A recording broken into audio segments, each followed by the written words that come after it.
Android game reviews. Today we have a textual game where you make choices. It's supposed to be D&D inspired. I had a coworker come in and tell me all about it. Says, "Oh, you gotta try it." I made it to chapter 11. I beat it. It took me several tries. I kept dying, but I finally beat it. You gotta try it. Doesn't sound like my type of game, but let's give it a shot. So the game's called Magium. I'm not too sure how it's pronounced, but it's Magium. And started up the app, and this is how it started up immediately. We got text. I don't know if there's any music or sound in this game, but you're gonna have to hear me read to you. So I apologize in advance. I'm not the best at narration, but I will read for the sake of this video.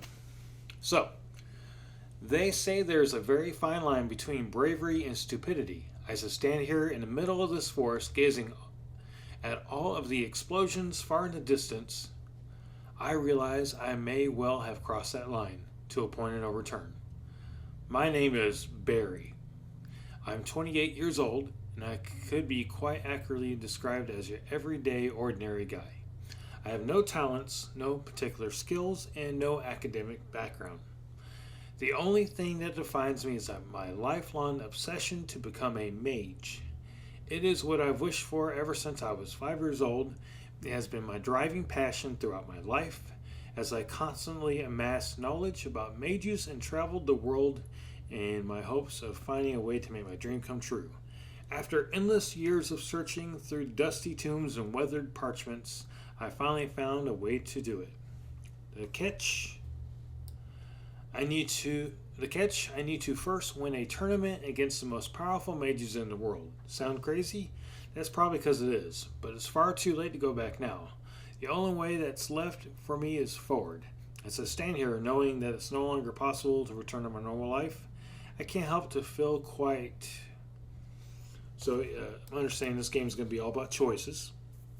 And my coworker said, based on the choices you make, you're going to improve your stats. And the first go around, he tried to be overall a good guy. He said, the choices I would make him if I was in real life. And then he got through, and then he tried it again, being kind of a jerk. He said, and he said he did get very different results. So, what kind of character am I going to play? I'm going to be.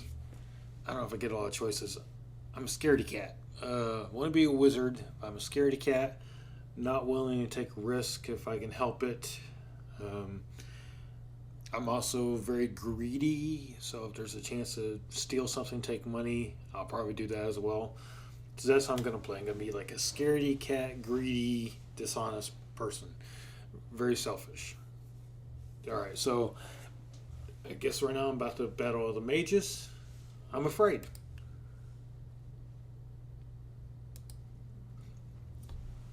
Okay, afraid. Deep down, I always knew this would happen. I've been spending the past few weeks getting mentally prepared and making plans, telling myself I was ready for whatever this tournament was going to throw at me. But once I got here, once I knew there was no way for me to go back, all my confidence turned to uncertainty, and all my courage turned into fear. I'm going up against the strongest mages in the world. No amount of planning could ever make me prepared for this, but it's too late to change my mind now. I've had enough time to back out of this before coming here. I'm gonna win this tournament against all the odds. I'm gonna do it. I just have to. There's an explosion maybe a few hundred feet away from my location. The fights have already begun, and one of them is much closer to me than I would have hoped. There's no way I can get into a fight with any of the mages at this point. I need to avoid combat as long as possible if I'm to survive until the end. I head in the opposite direction from where I heard the explosion. As I'm heading towards the end of the forest, I start hearing voices. There are two mages talking in a clearing a few feet away from me. I hide behind a tree and make a quick glance toward the clearing. It seems the two mages have just finished fighting. One of them has the appearance of an ordinary thug. He's wearing a simple stained white shirt, leather pants, and a belt full of throwing knives. His untrimmed black beard hides a wicked smile. Just by seeing the confidence in his eyes, I can clearly tell he is the victor of the skirmish. The other mage is wearing heavy armor, but his shield lies on the ground beside him, and he is barely holding his sword anymore. Taking a closer look at the mage in armor, I notice his head is bald. His skin is dark. He is likely in his mid-40s and has a scar on his forehead, shaped like an X. I've read of a mage matching this exact description who went by the name of Darren, and he was quite legendary. But would he lose so easily to some common thug? The mage in the white shirt answers my question as he addresses the one in armor, while casually playing with one of his knives.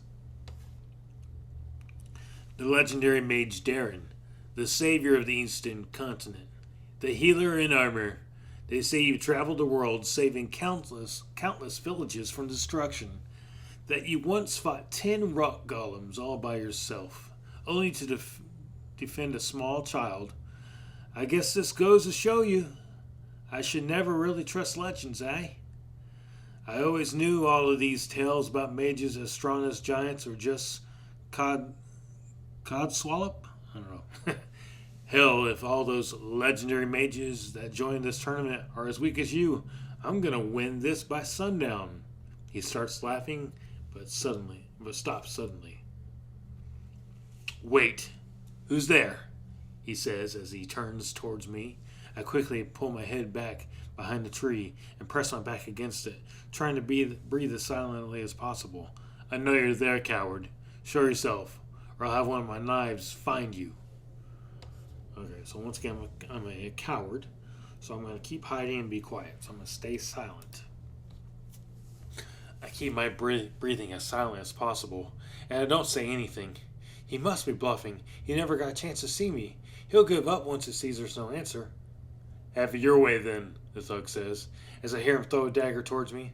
The dagger whooshes past my head, and before I get a chance to react, it turns midair and flies right into my left shoulder, pinning me against a tree.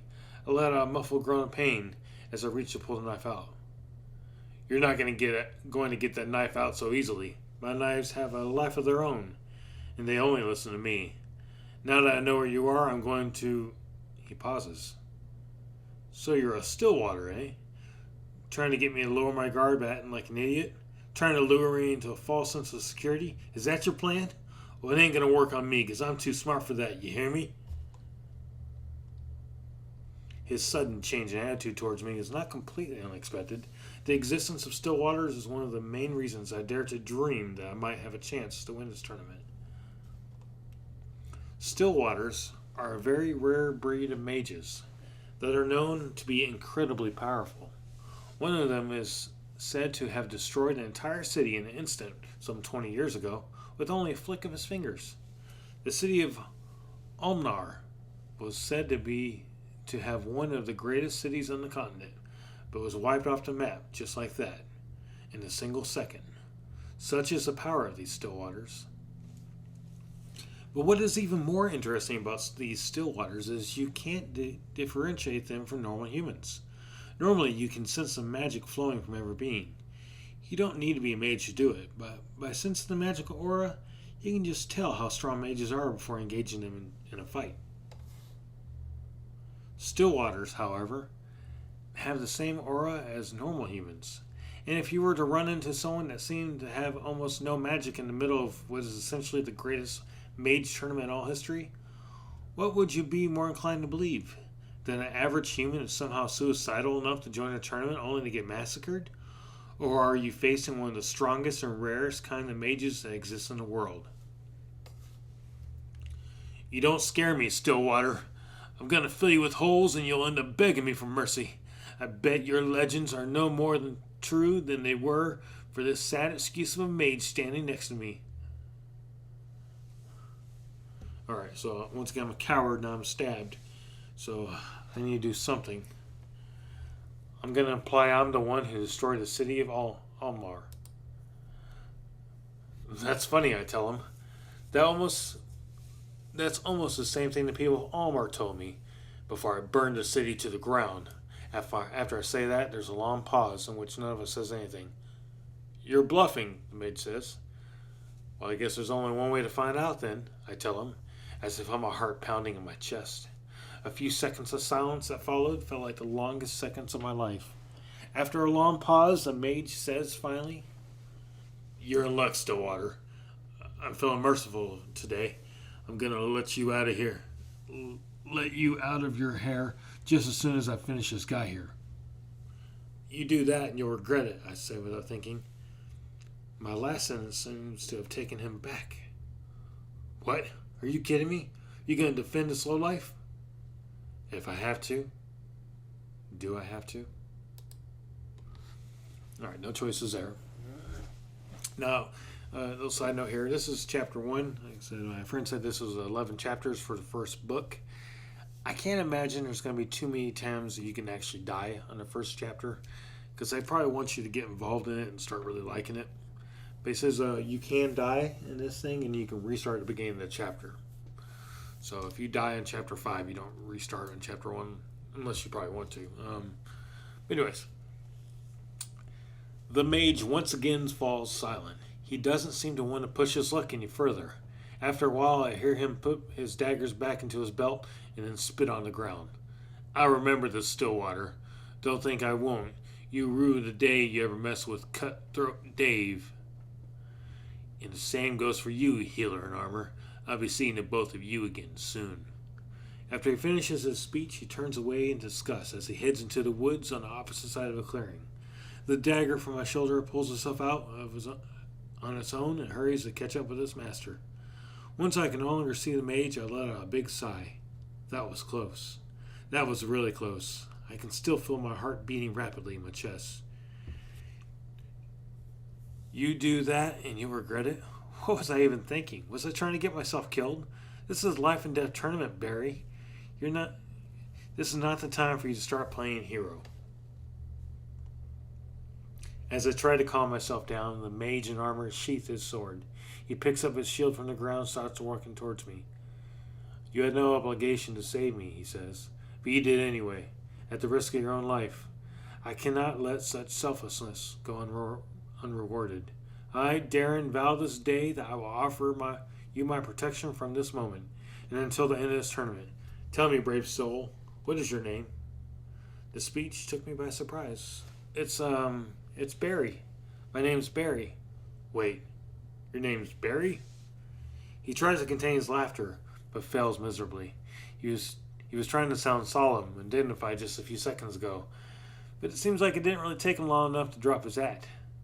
Now that the weirdest name for a mage I've heard in my life. Oh, sorry, wrong character. Now that's the weirdest name for a mage I've heard in my life, especially for a Stillwater. Do you have something you want to tell me, Barry? I'm going to keep lying here. I'm going to assume I am a Stillwater. Telling my parents had a weird sense of humor. Yes, my parents had a really weird sense of humor. Speaking of names, aren't you supposed to be the hero of legend? How exactly does one as strong as you get bested so easily by someone named Cutthroat Dave? Oh, that. He sounded embarrassed. You see, Barry, I may be powerful, but that doesn't mean I don't have weaknesses. Turns out one of those weaknesses is I never managed to master the shield spell properly. The shield spell? The one that casts an invisible protection layer around yourself? Isn't that one of the first spells any mage learns?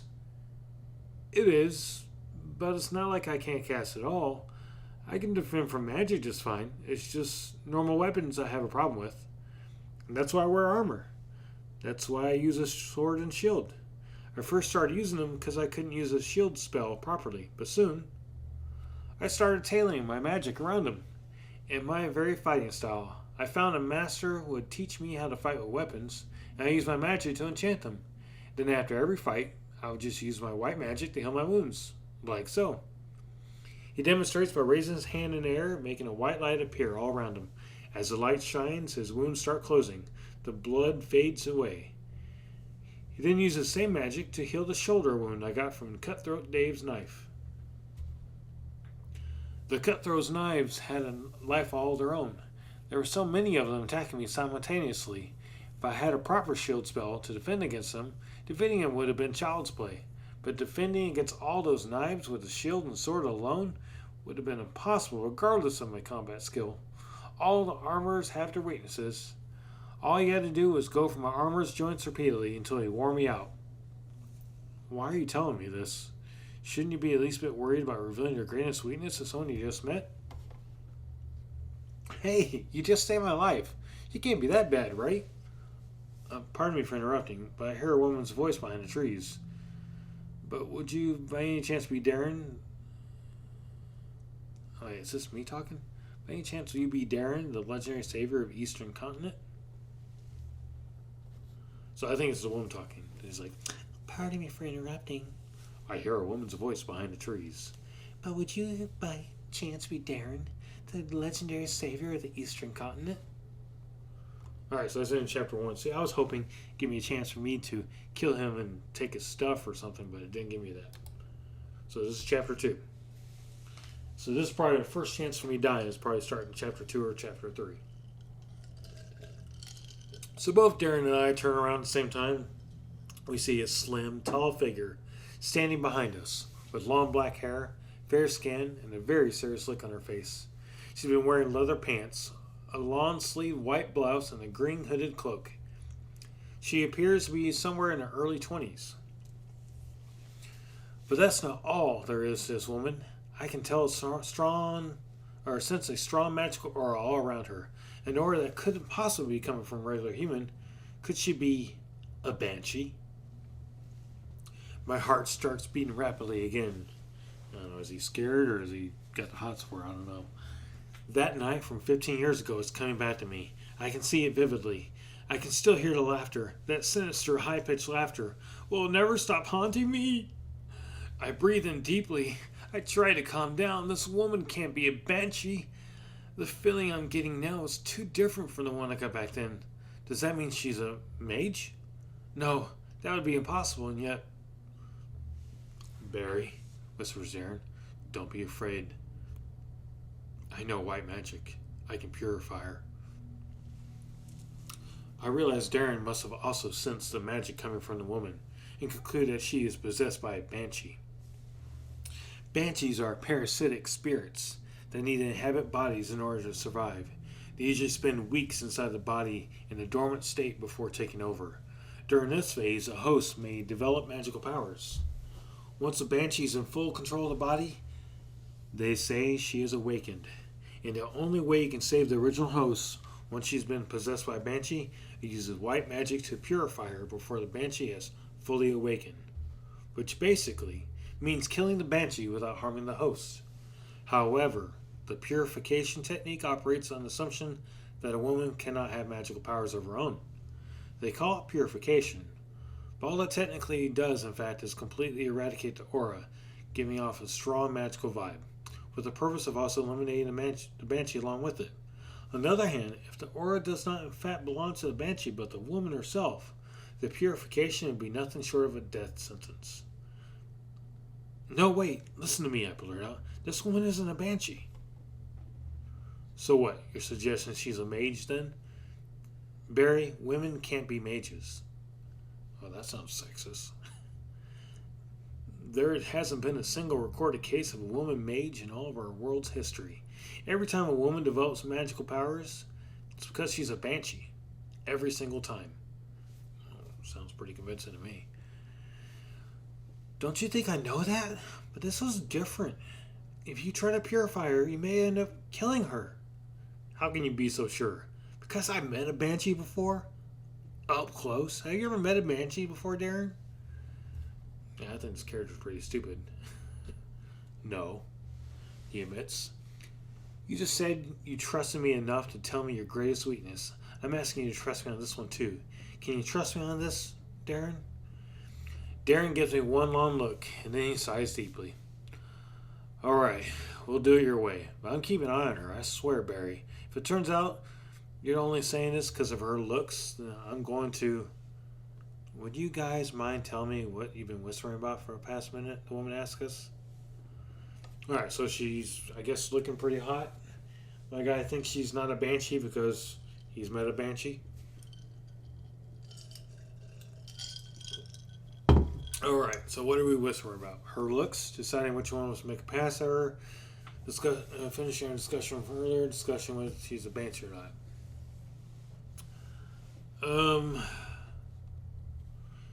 My guy's a coward. So he's not brave enough to say her looks or decide who's going to pass. But he's afraid to talk about her being a banshee either, so we're just going to say just finishing our conversation from earlier. We were just finishing our conversation from earlier, I tell her. She's eyeing me suspiciously. She doesn't appear to believe me. She decides to drop the subject for now and addresses Darren instead. You didn't answer my question. I was asking if you're Darren, the healer of armor. I am indeed, answers Darren. What business would you have with me? I require an escort. I'm not certain I can survive this tournament by myself. And I've heard of all your deeds of valor and all your legends, so I thought maybe... Say no more. I'll grant you my protection for the duration of your quest. From what you say, I would surmise that you're not actually trying to win the tournament. Wait, just a moment ago he thought she was a banshee. Now he's like, I'll protect you? Yeah, that don't make sense either. No, I'm not. I'm looking for a friend. And I have reasons to believe that she's somewhere on this continent, but I don't know any... I can never say that word. I'll just say, let's skip it. Any leads just yet. For now, I just need to stay alive. Then you can join us. We're just about to get out of here. We're on our way out in the opening right now. Us? Your plans of traveling along the Stillwater? You can't trust him. Oh man, she's gotta go too. I'd be like, why do you trust him and not me? Yeah. Ask why she's so quick to trust Darren and not me. Why me, I ask her. Why can you trust Darren so easily but not me? Because his reputation precedes him. Few are those who haven't heard of this bravery and his outstanding morality. You, on the other hand, come from a race filled with mass murderers. Whoa, let's calm down now, says Darren. He turns to the woman. Listen, I understand your concern, but this man just saved my life and I intend to repay my debt to him. If you're looking for an escort, then it's going to be the three of us traveling together. I'm not accepting any alternatives. The woman pauses to consider Darren's words. Very well, she says. If that's the way it has to be, then I'm forced to comply. But know that I'll be constantly watching my back. I'm not as easily convinced as you, healer in armor. Great, says Darren. Now we got that settled, let's be off. Adventure awaits. Wait, I call out. You still didn't even tell us your name. The woman turns towards me and gives me a pondering look. After careful consideration, decides to answer. It's Kate. My name is Kate. With those last words, the three of us leave the clearing and head into the forest with hopes of finding someplace away from ongoing battles that are being waged across the land. I'm confused here. I came to a mage battle to become the top mage, and I'm running away from the mage battle. I don't get this storyline.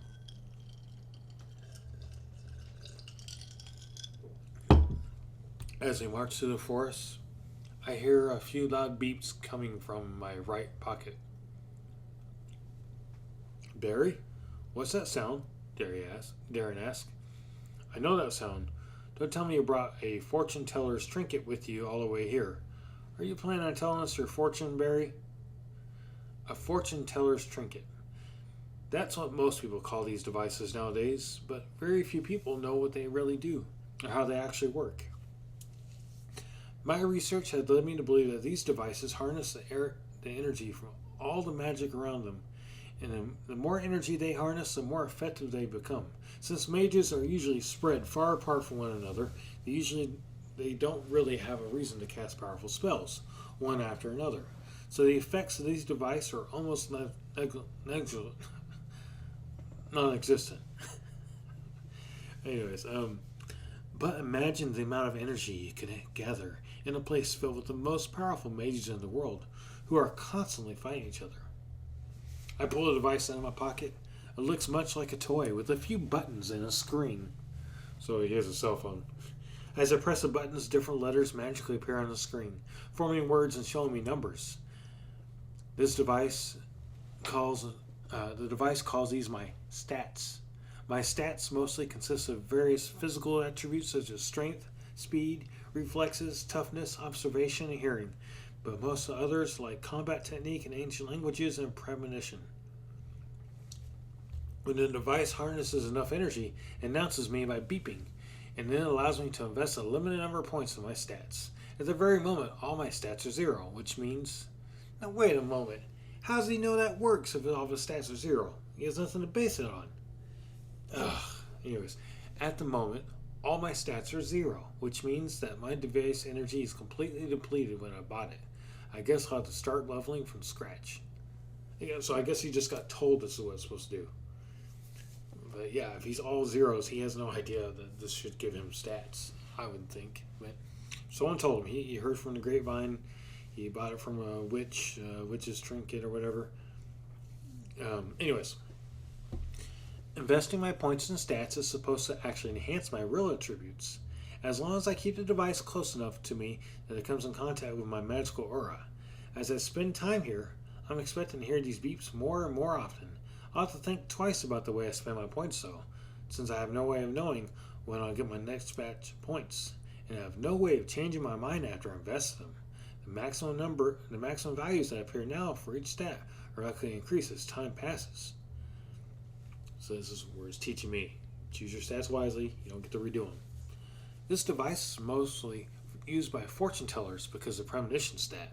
It provides them with very vague glimpses in the future that are then free to interpret at their own liking. I wonder if ancient languages stat actually means that I'll start being able to understand and speak ancient tongues. I heard there are many such writings on the continent. I've heard that many people here don't speak the common tongue. Okay, well, I'll invest my points now. So this is teaching me how to use stats. Since it's the first time entering the stat screen, here's a short introduction. This is where you can spend your available points. Upon each press, you will spend 1 available point in order to gain 1 level in that stat. Your number of available points shown on top of the stat screen. You can cancel or confirm your changes by using the button at the bottom of the screen. Every once in a while, the game will check, see if your stats are high enough to perform a certain action. Seeing if stats not high enough, you'll fail your check. You've announced a red message on top of the screen. Successful check will be in green. Here's 2 examples. Ancient languages check failed, level 3. So, anyways, okay, got it. Alright, I got 3 points. I'm a scaredy cat. So I will do all 3 in speed so I can run away, right? Sure. I need to be able to run away. I'm a scaredy cat.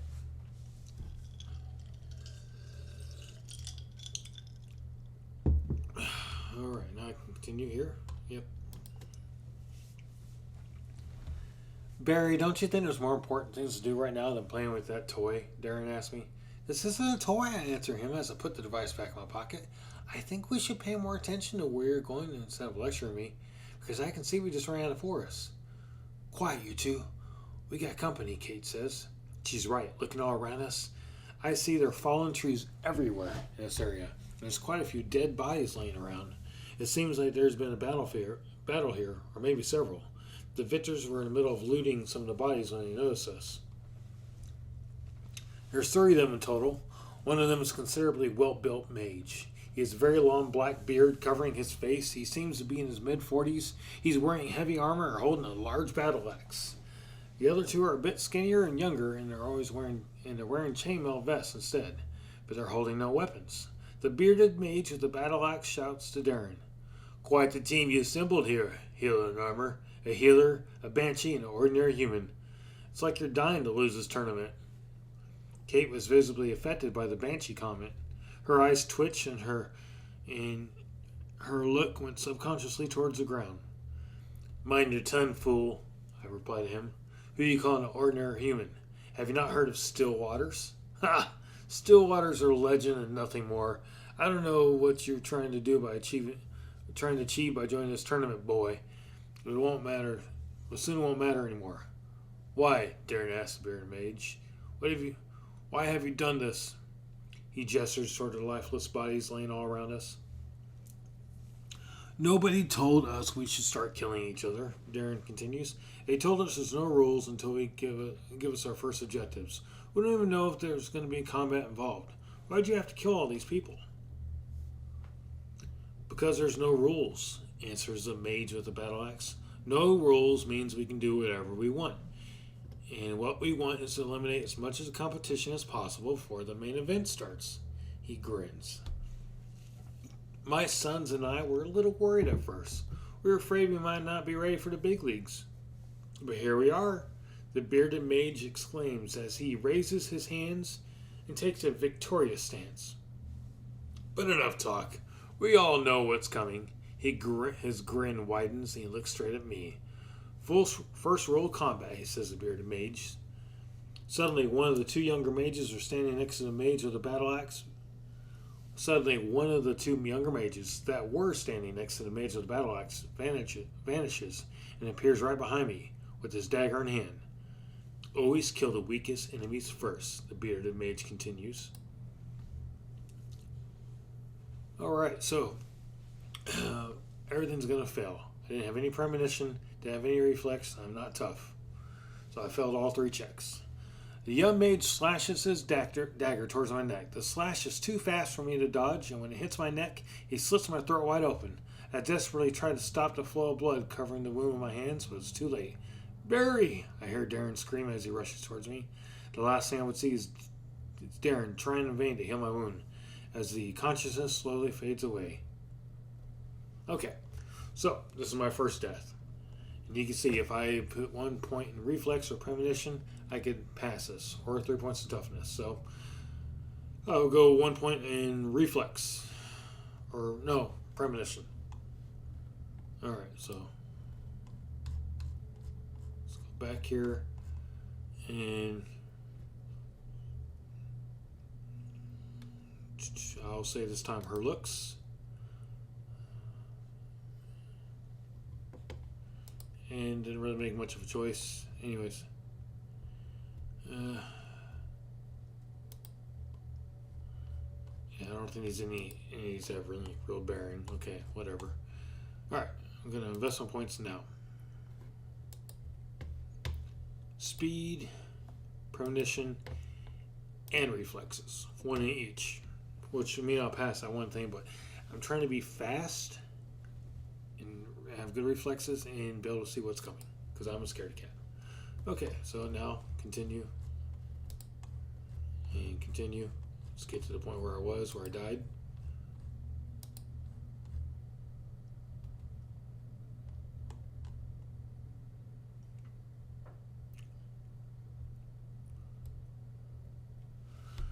The mage of the battle axe seems to temporarily lose his cool and he'll be looking a bit terrified. And he should be. Kate's killing intent so strong it almost seems palatable. I see backstabbers and sword throwers, she shouts.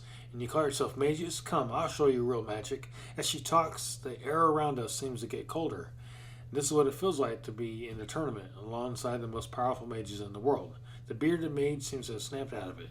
Your parlor tricks won't save you a second time, wench. I don't care if you are a banshee or not. None of you are going to leave this place alive, he shouts as he rushes towards Darren, battle axe ready to strike. As he approaches, I realize that if I don't do something quick, Darren will be forced to fight both an older and younger mage by himself, while also defending me. He won't have the luxury of using healing spells since they require him to be calm and relaxed to cast them. Maybe there's something I can do to help. This basically telling me if I hide, he's going to fail. But I'm going to play the part as a coward, so I'm going to hide anyways. If I try to handle younger mates myself, I might just get in Darren's way. So I'll leave this to him. I follow his lead as much as possible. Kate seems to have gotten the sword-throwing mage's undivided attention. He's constantly sending swords her way in every direction as she creates walls of ice to block his attack. We're lucky. With Darren's weakness against weapons and my lack of magical talents, the mage that would probably be the hardest for us to deal with. As the bearded mage reaches us, the battle axe clashes loudly with Darren's sword. I see you enchanted your weapon well, healer. But how long can you last against a battle-hardened warrior such as myself? He roars and presses his battle axe harder against Darren's sword. The younger mage tries to have another go with me with his dagger, but Darren intercepts his strike with a shield. How long do you plan on defending this little whelp? You can't protect him and fight both of us at the same time. Abandon the boy and maybe you'll stand a chance. Never! Darren shouts as he slashes towards the bearded mage and his blade meets his battle axe's steel again. Meanwhile, the mage fighting Kate has managed to surround her with floating swords aimed at her from every direction. He sends them all at her simultaneously in an attempt to overwhelm her defenses. She quickly surrounds herself with a sphere of very thick ice, and all the swords once again stop into it. As she dismisses the sphere, all the hundreds of swords drop to the ground with a deafening clang. The mage with the dagger is very keen on landing a blow at me, but Darren has managed to successfully block every single one of his hits that were aimed at me.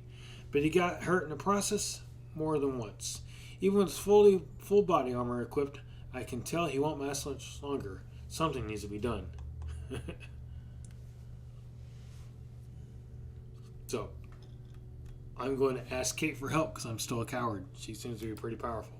Kate, help! I yell, while Darren's still trying to keep the two attackers at bay. Kate doesn't show any sign of having heard me, continues to defend with swords flying at her. Kate, I shout again, to kill him! As I finish shouting, Kate briefly looks in my direction, extends her right arm towards the dagger wielding mage, and her palm facing him. Cone of ice comes slowly from her palm, and with a sharp end aimed towards the mage's head. Everything that followed happened almost in an instant. She sent the cone of ice flying straight to the young mage's head, killing him in an instant. The older mage, shocked at seeing his son die in front of him, provided enough opening for Darren to cut his head right off his shoulders. As the sword-throwing mage was still recovering from what he'd just seen, Kate took one of his many swords lying at her feet, quickly sent it flying back towards his owner, impaling him to the heart and killing him on the spot. It was a gruesome show. By this point, all I cared about was I somehow managed to make it out of that alive. So I figured I would die in that, but I guess I didn't. Darren is looking very angry. He's giving me an accusatory look as he's healing his wounds. Barry, we need to talk. You haven't been completely honest with me. You almost died there because of it. You're not really a Stillwater, are you? No, I'm not. But you're not one of the locals either. Otherwise, the spell of theirs would have alerted us the moment we sensed your presence. He is talking about the spell that organizes the tournament casts on each one of the participants before teleporting us here. We're not allowed to hurt the humans that live on the continent, so their spell warns us if one of them is near. And if what they said can be believed, their spell is supposed to stop us even before we try hurting one of the locals. If it's accidental, it simply stops us before doing it. If it's intentional, it eliminates us from the tournament and sends us back. The spell is supposed to act as a means of communication with the organizers. They said it will transmit the objectives of each of us individually, and it's funny. All the careful preparations on their side, and they never bothered to check if I was a mage or not. Hell, what am I saying? They probably didn't even care. So you must be a participant then, Darren continues. What reason would you have to participate in a tournament against the most powerful mages in the world? Clearly I'm an idiot. I am after the same thing as everyone other participant in this tournament, Darren. But I'm not sure how wise it would be to tell any of this of you. I'm after the prize being offered to the winner. It's the Magium. Nobody knows exactly what it looks like or what it's made of, but everyone knows the fact it's the source of all magic in the world, and that can only be found on the continent of Varathia.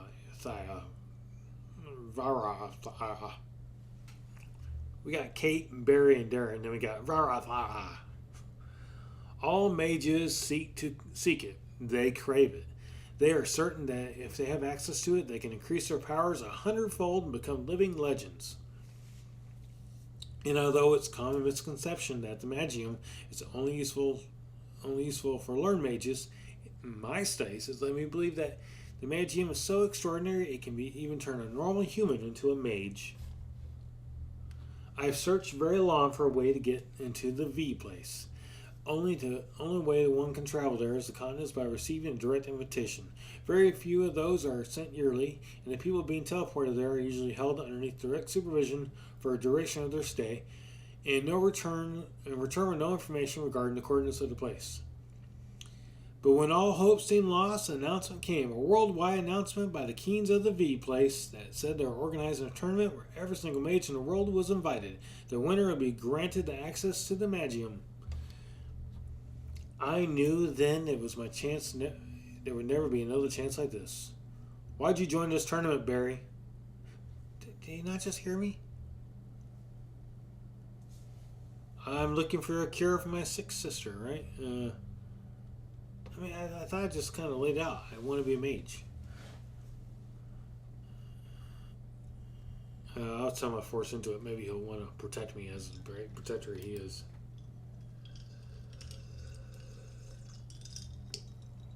Alright, so I say, I didn't come here by choice. Believe me, I would love nothing more than to leave this place and never look back. But it's not really an option for me at this point. All I can do now is try to survive to the end of the tournament.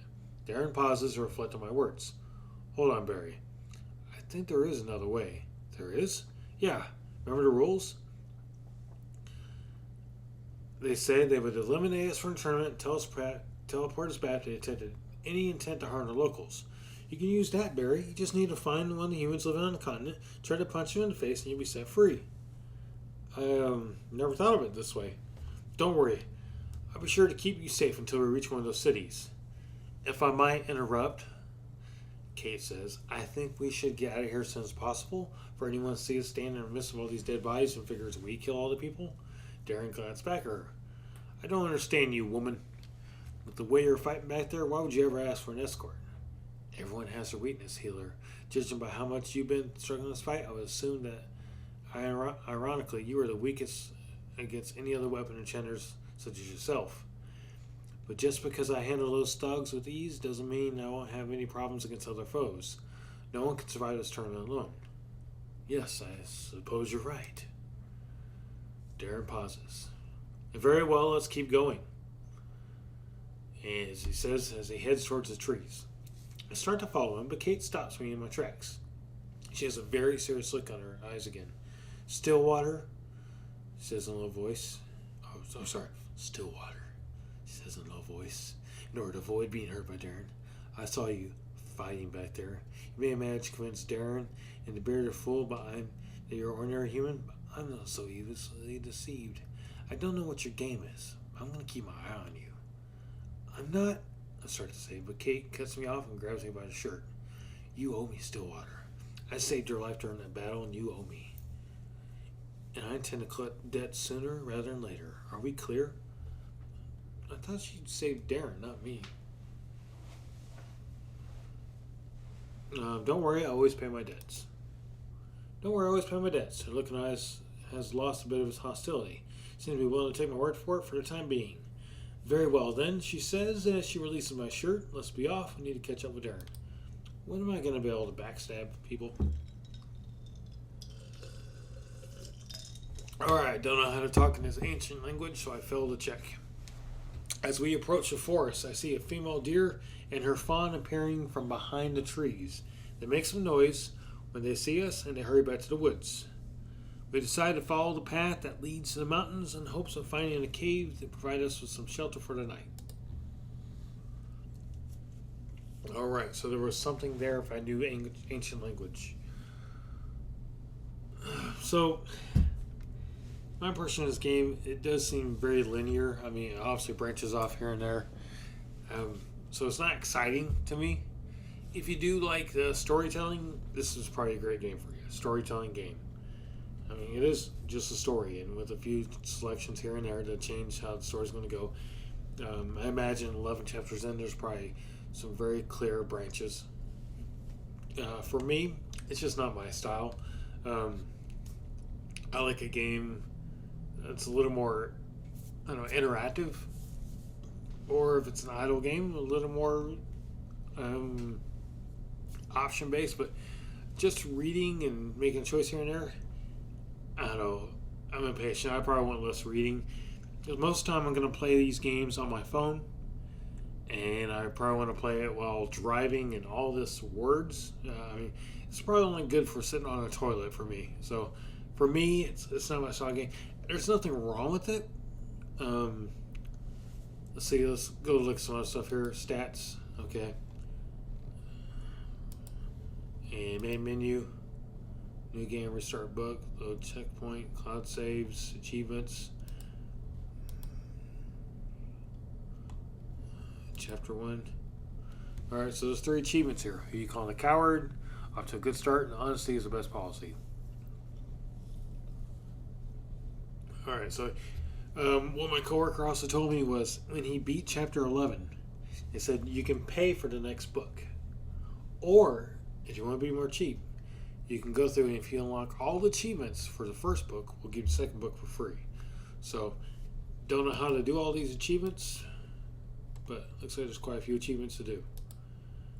And then, yeah, I don't know how to achieve them, but I can see just from the chapter 2 that there was the first check that gave me if I had high reflexes, high premonition, or 3 in toughness, I can beat that first check. And then later on, if I had 2 in ancient language, there's another check here at the very end. So 1 reflexes, 2 in ancient language, and you get to see what this amazing thing at the end of chapter 2 would be. Do I want to do that? I'm not really that curious. Great game, though, if you want storytelling. I just don't know how to rate this one, though. Because, I mean, this is really not my genre. So, storytelling, a couple times I thought the story was kind of goofy, didn't make sense. But if you're not hypercritical, it probably works. I'm going to give this kind of like a middle of the road. I don't really say it's bad or good. I mean, it's just, it is. So, play if you like stories. I hope you didn't mind me reading because I'm not the best reader. I'm not going to recommend it. I'm also not going to stay away from it.